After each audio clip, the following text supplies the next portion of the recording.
Somebody's watching me, it's my anxiety.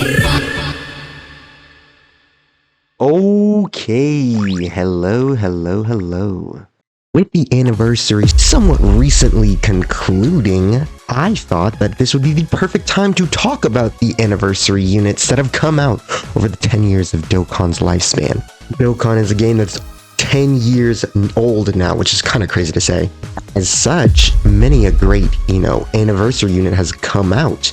And today, we're going to be counting off the top 10 strongest anniversary units ever.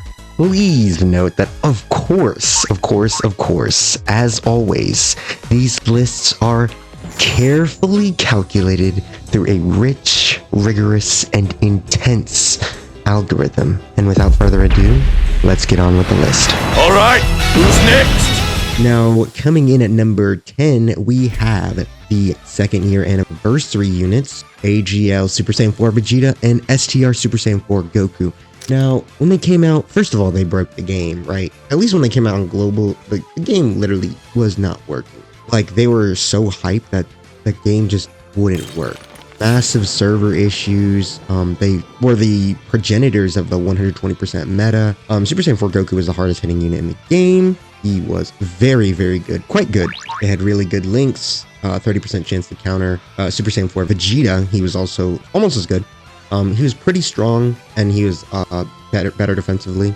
At least right away, because Super Saiyan 4 Goku had to build up his 30% defense from his super attack effect, whereas Vegeta just had that built in innately. They linked really well together. They really had great links. Yeah, they're just overall really strong, solid units. I think that they're deserving of the number 10 spot. Let's move on to number 9. Now, coming in at number 9, we have the GT Duo. Now, they came out during the 8th anniversary, and the GT Duo was very, very, very strong. They had the best leader skill in the game at the time. The Power of Wishes Battle of Fate category, super good. Just super good. They stacked attack on both 12 and 18 keys, so they just constantly start hitting harder and harder. They also stacked ki for every super attack. Their ki eventually just became free and easy. They got 4 key spheres per STR key sphere, as long as they were in slot 2 or 3, which is where they lived. They were not really a slot 1 unit. They were good. They were capable in slot 1, but they weren't really like great for slot 1. They could potentially, quadruple super. They're obviously base super. They got a guaranteed super at 24 key and then a 70% at 18 or more key. They built up their damage reduction up to 50%, so they'd be incredibly tanky after they supered, especially fully built up. Just very good defensively. They also have a really good link set in base, and then of course they have their super broken standby, which super good condition on 50% or less HP or turn 4 after getting hit 4 or more turns. And then standby into GT Vegeta, a pretty good super attack effects, 40% buff on his 18 key to all allies for the turn, and then he also gives the super broken 8E 80% attack support, which was just jaw-dropping at the time. And then, of course, he revives because he's going to get floored because he's not very good defensively. And then he just drops a nuke with the Spirit Bomb, super pretty animation, and then the enemy usually just dies, especially if they stacked up a lot in base.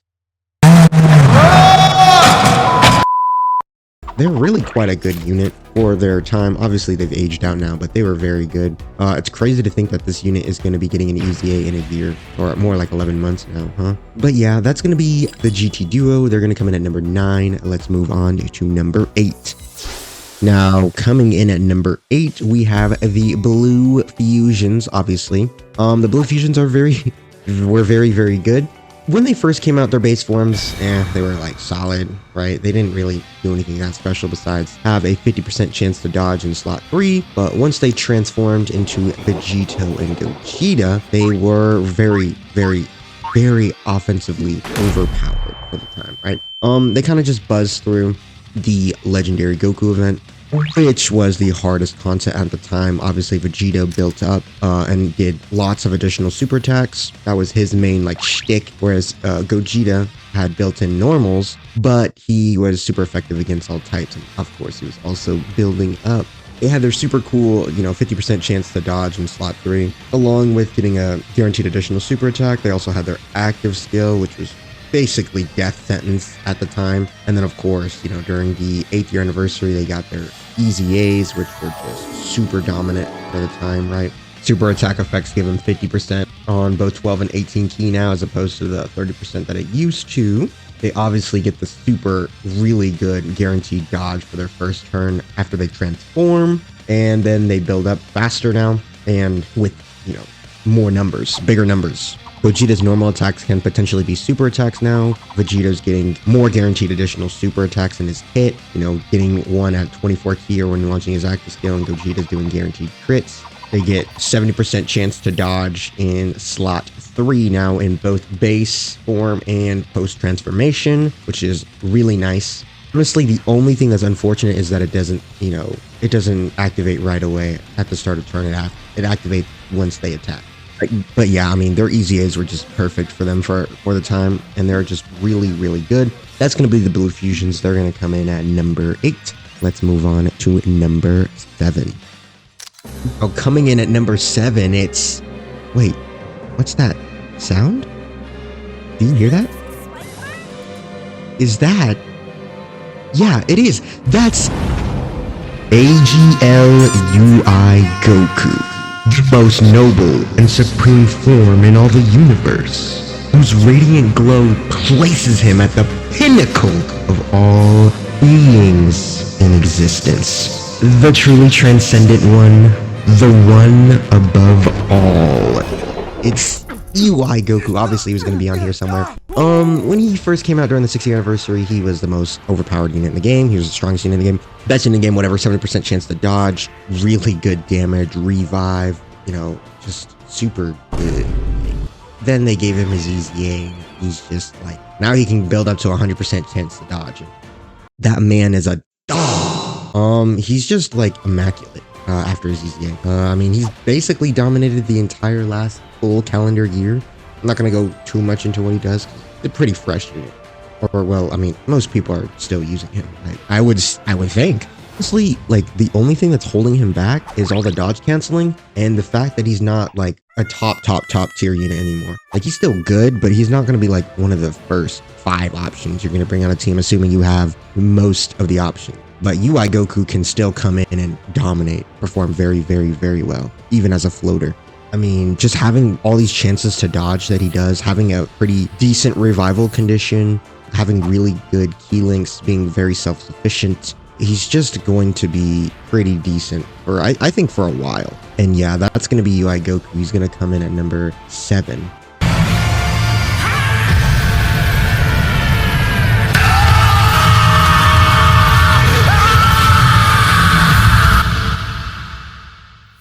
Now, coming in at number 6, we have Int Super Saiyan 2 Gohan, the LR Day of Destiny Gohan. This guy, when he came out, a couple weeks after the Super Saiyan 4s for the 2nd anniversary came out, this guy was just simply the most coveted unit in the entire game. Super plus. The damage that this guy did, and, it's a damage-only meta. He was super good with ki because he had what I call the LR Gohan mechanic, which is the extra ki for Ki Sphere. And then he was a nuker, and he did a lot of damage. He killed everything. He also had really good key links, having both prepared for battle and shocking speed. So he was very good with ki on a plethora of teams. Like, you were doing singles on these banners just to potentially get a copy of this guy. This is the only unit that I ever remember, because this is back when I first started playing Dokkan. Like, I'd actually go through and hit the scouter icon on the banners and scroll down and look for Day of Destiny Gohan in the banner. Because this is like predating all these super cool websites, or at least my knowledge of these websites, and having every unit on the banner. It's just Gohan was likes that. That's gonna be Gohan. He's gonna come in at number 6. Let's move on to number 5. Now, coming in at number 5, we have the 7th anniversary LR, specifically their Easy A's. Bro, these Easy A's are actually just like the stupidest thing I've ever seen in this game. They are so bonkers, bustedly. They feel overtuned, honestly. And that's talking about AGO UI Goku and Evolution Blue Vegeta last year, who came out and they felt overpowered. Like, these guys just feel stupid. First of all, they greatly stack attack and defense on both of their super attack effects, which is super good, right? They have 77% damage reduction. I mean, they're essentially still the same unit in base, right? Getting lots of additional power per key sphere. They get crit chance per rainbow key sphere. They're doing a bunch of additional super attacks. Just super good. And then they got their good links respective for their teams. You know, the gods have prepared for battle. The Super Saiyan 4 is GT and Shocking Speed. They fuse on turn 4, obviously, into Super Saiyan 4 Gogeta and the Blues. Or you can just keep them stacking, and they greatly stack, so they stack really quick.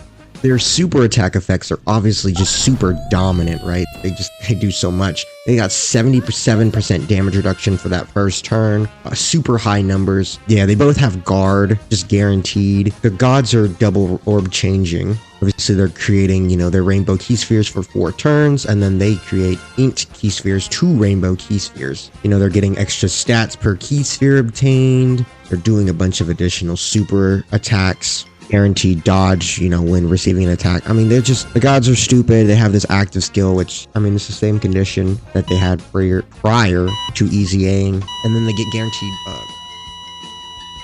wow, I can't speak. They get guaranteed crits, and then this active skill literally just does max damage as long as you have a somewhat decent amount of stats. It's just stupid. And then obviously, Super Saiyan 4 Gogeta, he's got the Scouter, and he's got just lots and lots of damage reduction. Just guaranteed additional super attacks. Counters. They're just bust. Just a stupid unit.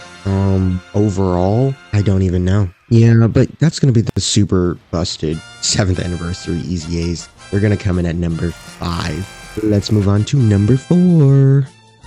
Now, coming in at number 4, it's Beast. The unit that basically just set the meta for the 9th year anniversary. Beast has kind of just beasterized the entire way that units are even kind of thought about. Like, when Beast came out, he was so obviously stupidly overpowered, stronger than literally anything and everything else in the game. Almost didn't feel fair. Like, Beast is still a contender for, like, day 1 strongest units in the game's history. Heavy contender for that top spot. He's got pretty good super attack effects, but his main thing is that just the first 5 turns especially, he's just a insurmountable wall defensively. Right? He's got 60% damage reduction right away with the guard, potentially up to 80% on his next appearance. He's a slot 1 dynamo. He supports, gives all allies lots of ki, which I think is a super underrated part of his kit. And essentially, he's just like a perfect unit for, like, you know, fast fights that are super hard right away, right? He's just, like, insane. And then, as if, like, tanking all these super attacks for very, very reasonable amounts of damage to receive for how hard they're hitting, he's also got the active skill, which is just, like, another, like, game-saving thing to be doing, right? And he's just a dumb unit, right? Taunts the enemies, super high defense, guaranteed crits for the turn, max key. The condition is just get hit once. GG, free, too easy. That's going to be Beast. He's going to come in at number 4. Let's move on to number 3. Now, coming in at number 3, it is the Tag Gogeta unit. They're very, very, very good. Very good, obviously. They're essentially the same as the Vegito unit, which that kind of I don't like. I wish they had just flipped. Like, I personally think Vegeta should have just been stacking defense, but it is what it is, whatever. They stack attack in their base first form, the Vegeta form. Vegeta, he essentially just gets guard and base, and he's launching additional super attacks. So the fact that there's slot 2 or 3 super attacks or 70% chance is so cringe. I think, why is it not guaranteed? It's stupid. And then you exchange into the Goku unit, who is quite solid. Goku is attack supporting as opposed to Vegeta's defense supporting. So they both get a bunch of ki for rainbow key spheres, which is another thing I don't like about this unit. I don't know why they don't rainbow orb change for themselves. I know there's a lot of rainbow orb changers on their team, but they should be able to produce their own rainbow key spheres. If Tech Gogeta can do it, There's no reason why these guys should not be able to do it. I think that's stupid. And then Goku is obviously stacking defense and he's doing a pretty good job. They obviously have their active skill, which is pretty cool, right? Obviously it gives the Ghost Usher, and then when they, the attacks come back and Goku's back around, he's got guaranteed dodge. Super cool, pretty potent. It's definitely better than the Vegito's alternate fusion thing, especially if you can use this after the fusion.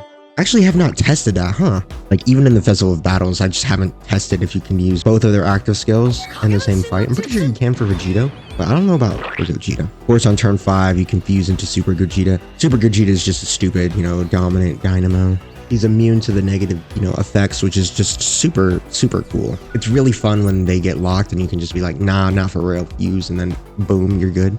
It used to affect the whole rotation, but I think they're fixing that, which is unfortunate. That would have been really cool if they just left it like that. But obviously a stupid amount of damage. He's got a guaranteed 18 key super attack effect, or 18 key super, ultra super, whatever you want to call it. Really good effects on that thing.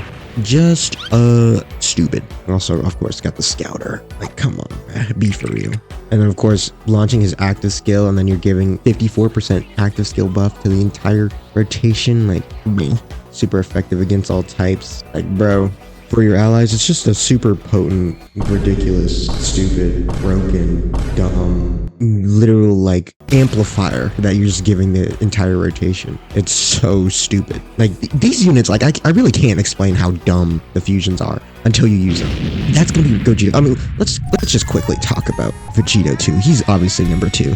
Now, I'm gonna leave out explaining most everything because they're kind of the same unit. The thing with Goku, I like Goku, he feels less of a defensive liability than Vegeta does, having, the lots of damage reduction and all that stuff, because neither are, slot 1 units really. They're, base forms, I guess you could say. Kind of like Vegeta and Goku a bit equally, as long as Goku can dodge, like their second forms or their tag forms. They're pretty comparable, having like 70% chance to dodge plus guard, and then having 70% damage reduction plus guard. Obviously, Vegeta's probably going to look better normally, but like Goku can just dodge. Like over a long period of time, Vegeta's going to look better because 70% damage reduction is just a thing you have. Whereas dodge, you can either dodge or you don't. So I think this active skill is kind of, it's not junk, it's not bad. It's just like, okay, whatever, right?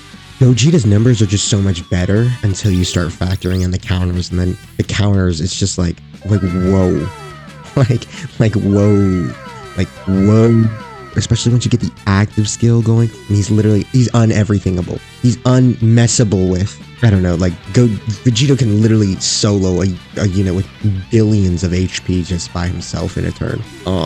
It's crazy, especially if you got Gogeta's like amp up. Like, oh my gosh. It's just insane, right? But yeah, I think I slightly prefer Vegito.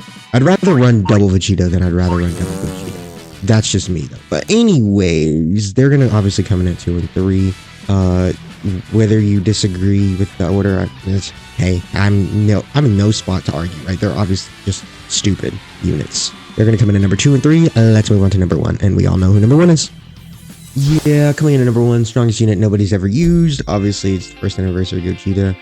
The lore that, is typically said about Gogeta. Oh, they were deleting people off their friends' accounts and all the other stuff. Super effective against all types. Best leader skill the game has ever seen. Damage is insane. They were lowering the rates in global. Blah, blah, blah, blah, blah.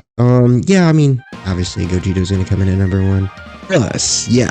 Let's Gogeta. Gogeta's gonna round off the list. Let me know what you thought of my list down below, whether you thought it was perfect as the algorithm would surely have it so. Let me know if you thought anybody was snubbed or if you think that the order should have been different. But, of course, thanks for watching. And as always, thanks for stopping by.